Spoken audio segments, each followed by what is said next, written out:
The property tax bill listed a different owner, but it still had his name attached to the penalties. Eugene Carter stood at his mailbox in Cape Coral, Florida, reading the notice carefully. The bill referenced unpaid taxes on a property he had owned for years, but the ownership line showed a company he had never heard of, Meridian Coastal Assets, LLC. The document stated that the property had been transferred 4 months earlier, yet Eugene was still responsible for outstanding taxes and late fees. He had never sold his house. Eugene went inside and checked the county property appraiser's website. The system showed the same thing. Ownership had changed to Meridian Coastal Assets, LLC. The transfer was recorded and complete. His name no longer appeared as the primary owner, but his records were still tied to the tax history. That meant two things existed at once. The system said he no longer owned the house, but it still held him responsible for what happened before the transfer. Eugene drove to the county records office the same day and requested a full history of his property. The clerk provided copies of the recorded deed. It showed Eugene Carter as the seller and Meridian Coastal Assets, LLC as the buyer. The document included a notarized signature that resembled his own and a valid recording stamp. That single document had changed ownership. Eugene contacted a real estate attorney immediately. The attorney reviewed the deed and explained that the transfer was legally recognized until it was proven fraudulent. Because the document had been properly recorded, the company listed on the deed was considered the legal owner. Eugene was no longer the owner of his own house, according to public record. The timeline showed how it had been done. Several weeks before the deed was recorded, a change of mailing address had been submitted for Eugene's property. All official notices related to the transfer were redirected to another location. Eugene never received any warning or confirmation about the deed. At the same time, someone had collected enough personal information to create a convincing identity profile. The deed included accurate details about Eugene, including his full name, property description, and ownership history. The signature matched closely enough to pass initial checks. The notary listed on the document later confirmed that identification had been presented, but admitted that proper verification procedures had not been followed. The document had been accepted at face value. Once the deed was recorded, Meridian Coastal Assets, LLC became the legal owner. That status allowed the company to take further actions tied to the property. Eugene drove back to his house and noticed something new. A small sign had been placed near the front yard, indicating the property was under contract. The listing had already been created. The company was preparing to sell the house.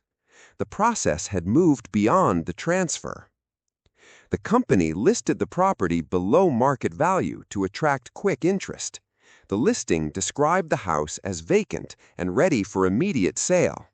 Photographs used in the listing were taken from previous online records and did not reflect the fact that Eugene still lived there.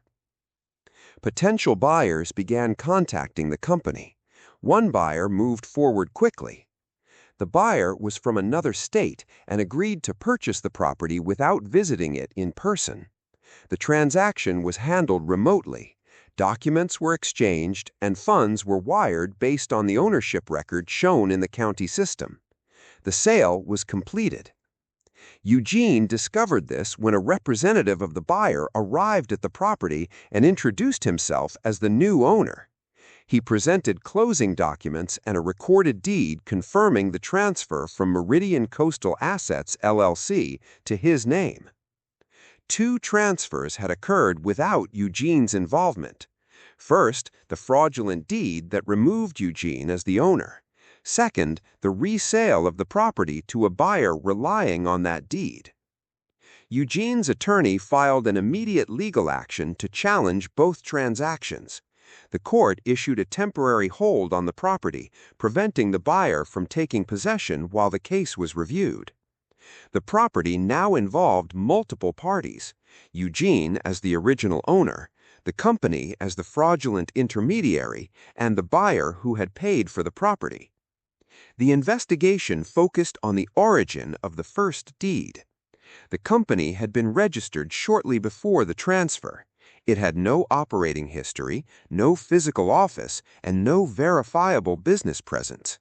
The contact information associated with it led to inactive numbers and temporary email accounts. The structure of the fraud followed a clear pattern: identify a property with no mortgage, collect owner information from public records, create a deed using that information, submit and record the deed quickly, list and sell the property quickly, withdraw funds, and disappear. Each step depended on the previous one being accepted as valid. Eugene checked his financial records. There was no loan, no mortgage, and no financial transaction tied to the property. The fraud did not involve borrowing money. It involved transferring ownership through documentation. The mailing address change was traced back to an in-person submission at a local office. Surveillance footage showed an individual presenting identification and completing the request. That identification matched the one used in the notarized deed. This connected the actions. Authorities identified the method as part of a broader pattern targeting properties owned by retirees, especially living alone. These properties were easier to manipulate because they had no active lender monitoring changes. The absence of oversight allowed the process to complete without interruption. The buyer who purchased the property provided transaction records. The funds had been wired to an account associated with the company. That account had been active for a short period and then closed after the funds were transferred out. The buyer relied entirely on the county record to verify ownership. The system confirmed the transaction. Eugene's attorney presented evidence to the court.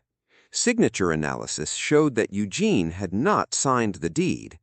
The notary's failure to verify identity properly invalidated the notarization. The timeline of the mailing address change demonstrated intentional concealment. Without a valid deed, the company had no legal ownership.